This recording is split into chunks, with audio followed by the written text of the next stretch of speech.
राजस्थान की अनीता और प्रवीण दोनों स्कूल टाइम से ही एक दूसरे से प्यार करते थे, लेकिन दोनों का एक ही गली में घर था, जिस वजह से परिवार वालों ने इन दोनों की शादी नहीं की और घर वालों ने दोनों की ही अलग अलग जगह पर शादी तय कर दी। शादी के बाद अनीता की बतौर सरकारी टीचर की जॉब लग गई और प्रवीण की राजस्थान पुलिस में। अनीता की शादी तो हो चुकी थी, लेकिन अनीता अपने बचपन के प्यार को भुला नहीं पा रही थी। अनीता का पति दिल्ली के इंटेलिजेंस ब्यूरो में काम करता था, जिस वजह से अक्सर ही वो दिल्ली में चला जाता था। अनीता अपने मायके घर आकर रहने लगती थी। मैंने जैसे पहले आपको बताया कि दोनों का एक गली में ही घर था, इस वजह से दोनों गांव में मिल नहीं सकते थे, लेकिन ये दोनों एक दूसरे के बिना रह भी नहीं सकते थे। इसलिए प्रवीण ने किसी न किसी तरीके से अनीता को कहा कि तुम किसी दूसरे गांव में अलग से मकान ले लो। अनीता ने भी प्रवीण की बात मान ली और घर खरीदने के लिए 35 लाख रुपया प्रवीण को दे दिया। प्रवीण ने 25 लाख रुपये का घर लिया और 10 लाख खुद खा लिया। अब दोनों जाने इसी घर में रहने लगे, लेकिन कहते हैं कि इश्क और मुश्क छुपाए नहीं छुपता, तो इसलिए दोनों का ये जो नाजायज रिश्ता था, ये भी लोगों की नजरों से काफी दिनों तक छुपा नहीं रहा। अब अनीता के पति चेतन को इन दोनों के बारे में पता चल जाता है। अपनी पत्नी को वो खूब डांटता है, समझाता है, लेकिन उस दिन इसकी पत्नी ने अपने पति को भरोसा दिला दिया कि आज के बाद वो प्रवीण को कभी भी नहीं मिलेगी और ना ही उससे बात करेगी। लेकिन फिर से कुछ दिनों के बाद इन दोनों की मुलाकातों का सिलसिला शुरू हो गया। इस चुप चुप के मिलने से दोनों ही इरिटेट हो चुके थे। अब दोनों ने मिलकर ये प्लान बनाया कि क्यों ना चेतन को ही रास्ते से हटा दिया जाए। अगर चेतन नहीं होगा तो फिर इनको रोकने टोकने वाला कोई भी नहीं होगा। इसलिए इन्होंने किसी आदमी को चुना इस काम के लिए। इन्होंने एक ट्रक ड्राइवर को चुना और उसको 20,000 रुपया दिया और बोला कि जब चेतन अपने ऑफिस से घर की तरफ निकलेगा तो तुम उस पर ट्रक चला देना। इस ड्राइवर ने 4 बार चेतन को मारने की कोशिश की, लेकिन वो हर बार ही नाकाम होता रहा। जब इनकी सारे चालें खत्म होगी, तब प्रवीण ने पुलिस वालों की तरह दिमाग लगाया। इसने अपने किसी दोस्त संतोष से एनीस्थीसिया का इंजेक्शन लिया, जो कि एक सर्जरी के दौरान बेहोश करने के लिए मरीज को लगाया जाता है। क्योंकि इसका दोस्त संतोष किसी अस्पताल में काम करता था और इसने कुछ ही पैसों से ये वाला इंजेक्शन इसको मुहैया करवा दिया था। अब ये दोनों ही वेट करने लगे कि कब चेतन दिल्ली से घर के लिए रवाना हो। अब काफी दिनों की वेट करने के बाद आखिरकार वो दिन आ गया जिस दिन चेतन ने घर वापस आना था।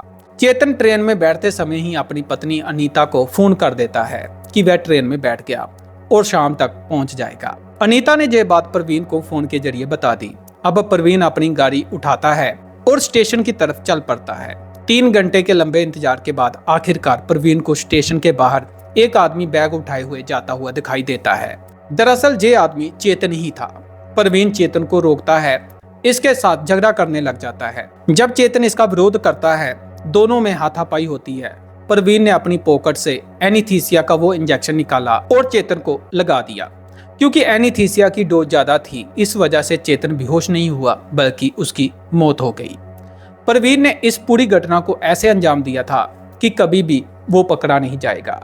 प्रवीण चेतन की बॉडी को वहीं पर फेंक कर आ जाता है। रेलवे पुलिस द्वारा चेतन की बॉडी को उठाया जाता है और हॉस्पिटल में लेकर जाया जाता है, लेकिन जहां पर जाकर डॉक्टर द्वारा इसे मृत घोषित कर दिया जाता है। इसके आई कार्ड से इसका एड्रेस निकलता है। अब पुलिस द्वारा इसके परिजनों को सूचित किया जाता है। अनीता ये बात सुनते ही दहाड़े मार मार कर रोने लगती है। सभी को यही लग रहा था कि चेतन एक नेचुरल मौत मरा है, क्योंकि जब डॉक्टरों द्वारा इसका पोस्टमार्टम कराया गया तो पता चला कि इसकी मौत हार्ट अटैक द्वारा हुई है। इसलिए इस केस को बंद कर दिया गया। दूसरी साइड चेतन के पिता बार बार पुलिस को यही बात बता रहे थे कि उसके बेटे की नेचुरल डेथ नहीं हुई, बल्कि उसका कत्ल हुआ है। और करीब 8 महीने बाद चेतन के पिता के बार बार कहने पर चेतन का ये केस फिर से रीओपन होता है। इस बार जब पुलिस ने चेतन के दोस्तों से पूछताछ की तो पता चला कि चेतन की अपनी बीवी अनीता से नहीं बनती थी। अब पुलिस ने सोचा कि चेतन की पत्नी अनीता से ही पूछताछ की जाए। इससे पहले अनीता की कॉल डिटेल इन्होंने खंगालनी शुरू कर दी। जब इसकी कॉल डिटेल देखी तो पुलिस वालों को ये पता चला कि इसकी अक्सर ही प्रवीण नाम के बंदे से बात होती रहती है। फिर इन्होंने जब जांच की तो पता चला कि अनीता जिस घर में रह रही है वो घर भी प्रवीण के नाम पर है। अब पुलिस को साफ साफ पता चल चुका था अनीता और प्रवीण के रिश्ते के बारे में।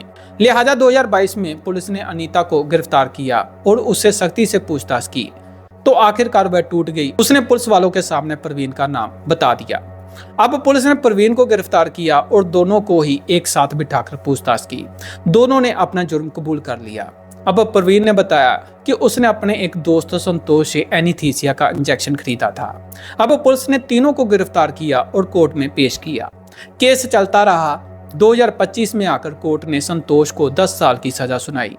अनीता और प्रवीण को उम्र कैद की सजा सुना दी। एक बार फिर से नाजायज रिश्तों के चलते हंसता खेलता परिवार पूरी तरह से बर्बाद हो गया। आपका इस केस में पुलिस की कारगुजारी पर क्या कहना है, आप कमेंट में बता सकते हैं। और ऐसी और भी क्राइम रिलेटेड वीडियो देखने के लिए चैनल को सब्सक्राइब भी कर सकते हैं। धन्यवाद।